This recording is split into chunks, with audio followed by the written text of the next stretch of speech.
Hello and welcome to Unacademy IAS, a one-stop destination for all the English medium civil services aspirants. Welcome to a session where we will analyze the important announcements which have been done by Reserve Bank of India in the latest monetary policy review. There are five very important announcements and these are listed here. Before I start discussing one after the other, I have a very important announcement to make.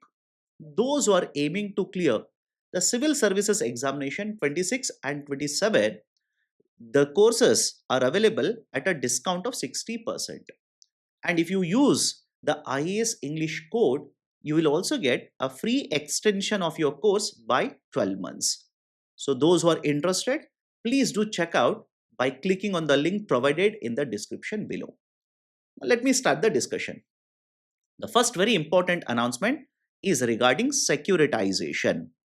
What is this idea of a securitization and what has been announced by RBI? Point number one, here is a bank. The bank will give loan to a borrower. Now this particular loan can be given to purchase a home, can be given to purchase a car, can be given to a company to purchase a machinery.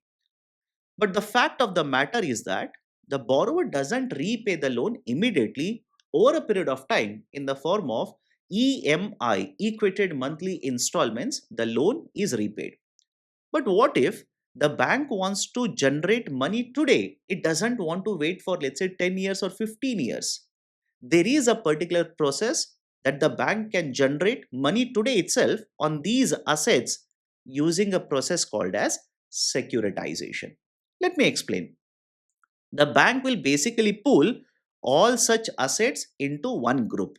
And I'm saying assets here because the loans will generate money or the income for banks. So banks will essentially pool these assets which will generate revenue in the future, and these are essentially called as non-liquid assets today. And there are certain instruments which are issued which will have a backing, which will have the backing of these particular assets, that is loans. That is essentially, if a bank is issuing this instrument to me today, I will purchase the instrument, I will pay the money to the bank.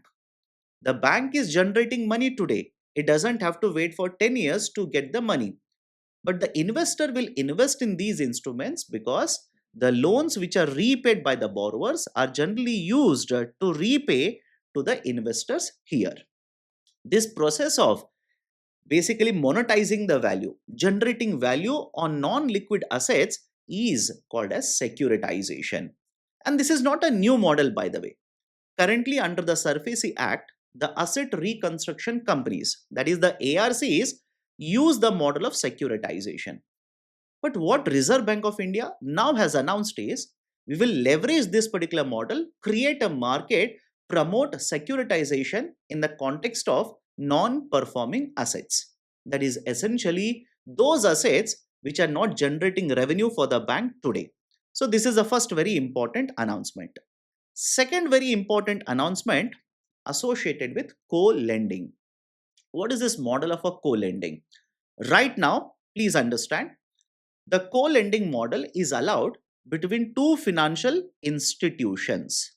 And when I say two financial institutions, I'm referring to a bank and a non-banking financial company. So a bank and NBFC can come together, issue a loan in the market, and that is essentially the model of co-lending. And the second condition that is applicable up till now is that these kinds of loans can be issued only under the loans which are categorized under priority sector loans category. The advantage of following this model of co-lending is that whenever you talk about loans given by NBFCs generate money, collect money by issuing instruments in the market. They also collect money by borrowing from banks. Because they are borrowing and they're giving a loan, the rate of interest, if only NBFC gives a loan, will be higher. But if a bank is involved in this, because the banks do not charge a higher rate of interest compared to NBFCs, the overall rate of interest is comparatively lesser. So this is the model of co-lending. Reserve Bank of India now wants to expand this model of co-lending to other types of loans as well as to other financial institutions. That is essentially, now when you talk about co-lending, it doesn't have to be between only a bank and an NBFC. Two banks can come together, give a loan. That is essentially the proposal or the announcement done by RBI. Third very important announcement, I'll club two now, third and fourth. What is this concept of a gold loan as well as a bullet repayment? Let's imagine I have this amount of gold. Again, by the way, this is fake, don't worry. The market price of this gold, let's say, is 1 crore rupees today, hypothetical number. So the market price is 1 crore rupees. If I take this gold to the bank, I will place this as a security and take a loan from a bank. Right now, please understand, there is a term called as LTV, loan to value ratio. That is based on what is the market price of the gold. Bank up to a certain percentage of this value will be giving loan to me. And this percentage varied from banks, varied in NBFCs. Banks generally provided around 60 to 70% of the market price of the gold in the form of a loan. And the NBFCs provided in the range of 70 to 80% of the market price of the gold in the form of a loan under the model of gold loans. Reserve Bank of India now says it will be uniform for everyone, that will be 75%. This is the first very important announcement. Second one, bullet repayment. What is this idea of a bullet repayment? Let's say I have taken a loan, let's say gold loan. Instead of making equal installments month after month, rather than paying in the form of installments, I will repay the loan in one shot. I will simply repay the loan in one shot or lump sum. This concept of a repayment is called as bullet repayment.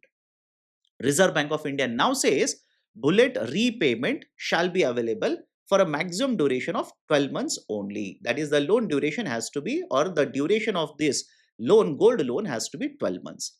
This is the second very important announcement. Third very important announcement in the context of gold loan. Like I said, from one bank to another bank, from NBFCs to banks, there was no harmonization, there was no uniformity followed. Now RBI simply says we will harmonize the whole system. Meaning what?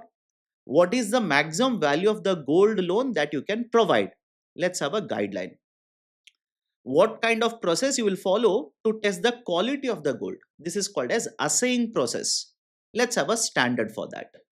And essentially, what is the maximum limit of the gold loans that each of the banks will provide? Let's have a limit on that as well.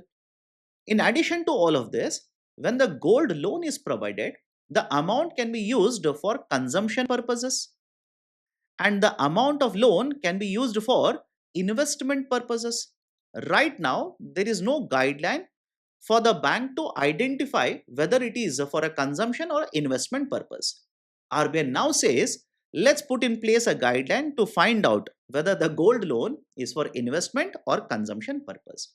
So these are the two very important announcements in the context of gold loans. Now, fifth very important announcement, UPI limit. Whenever you talk about UPI payments, there are essentially two types. One is person to person, and the second one is person to merchant, P2P and P2M.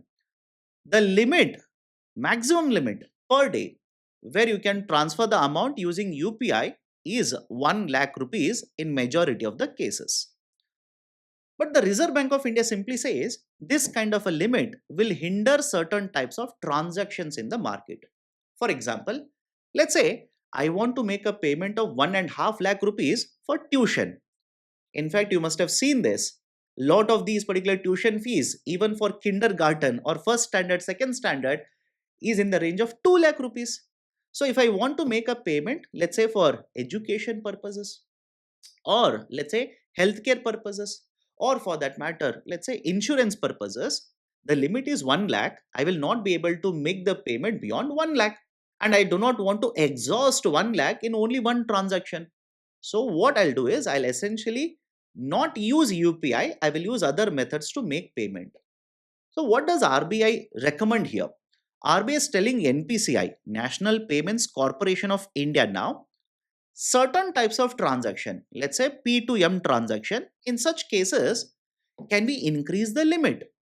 Instead of restricting it to, let's say, 1 lakh rupees, in such cases, can we increase the limit, let's say, in the range of 2 lakh rupees to 5 lakh rupees? So this is one recommendation or one advice which has been given by Reserve Bank of India to NPCI. So there you go. These are the most important announcements or the changes or the measures which have been announced by the Reserve Bank of India in the recent monetary policy review. Questions on these concepts can be asked in the preliminary examination, so understand each one of them very carefully.